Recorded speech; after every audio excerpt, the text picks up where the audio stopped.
Assalamu alaikum wa rahmatullahi wa barakatuh. Mu video eno tugenda bera tutandika Microsoft Words practicals. Tetugenda genda nnyo mu theory, tugenda bera nnyo mu practical. Naye before nga tunatandika kudiringana Microsoft Word. Microsoft Word zizimu programs ezituyambako okuwandiika documents ez'enjawulo, ngeba okuwandiika amabaluwa n'ebirala nga tugenda obbiraba.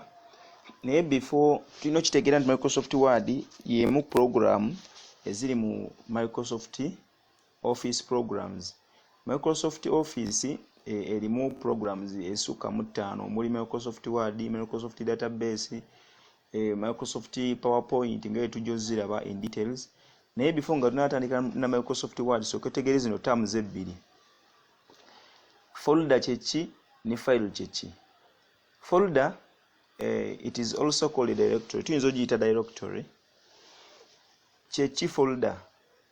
Folder kitwale nga space used to store files or other folders. Ebeera space ku computer gitukozesa otereka mu files endala. Oba data waffe tuba tukola ki? Tuba tuyina.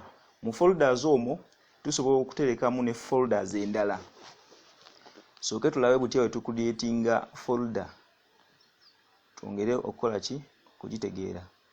Kati okuleetinga folder tujja wano mu screen yaffe ya computer.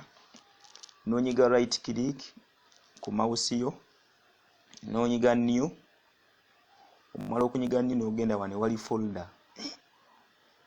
No clickinga egenda leeta wano new folder nga kiri highlighted mu blue.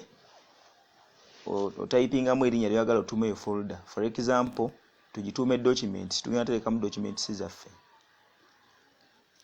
Documents. Terezemu spelling documents. Iyo folder onyiga bunyizi enter oba mazo gisavinga. Otu clickinga ntujigulawo eri empty. Yeno folder yaffe egenda banga space mwe tugenda tereka ki? Mwe tugenda tereka documents zaffe.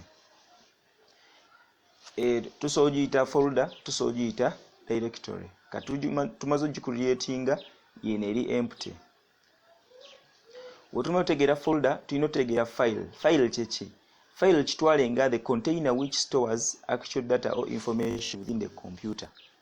Gitwale nga container eterekera ddala data ku computer. Simanyi oba nkijje bulungi naye kati tulabe practical example. Tumaze okucreatinga jukira folder. Kati data gwe tugenda otereka muno mu folder wano mweno space zituyita files. Kati tugenda creatinga mu file nenga file zibamu types nyingi. Oyinza osanga file nga kigenda ba kifaananyi. File eyinza oba document ng'ebbaluwa. File eyinza oba video. Naye kati muno file gye tugenda okucreatinga mu egenda beera document, Microsoft Word document. Ogicreatinga tujja wano mu space mu folder yaffe mpe gye tucreatinze, nonyiga right click nga etwacreatinze la folder n'ogenda ku new.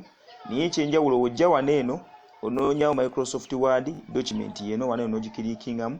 Emaze tucreatingira document ya Microsoft Word tugenda giwa erinnya lye twagala. For example tugenda gituuma letter. Tugituuma letter. Omala onyiga enter. Naye onyiga enter emirundi ebiri ebeggulawo. Oba osobola okuklickingako n'oggulawo document eyo. Tumaze okucreatinga Microsoft Word document esookera ddala. Oba ogenda wandika bbaluwa osobola otandika okukola ki? Osobola otandika otypinga kyonna kyoyagadde okukola ki? Kyoyagadde otypinga. Mu video eddako tugenda laba butya tukozesa Microsoft Word. Inshallah. Assalamu alaikum.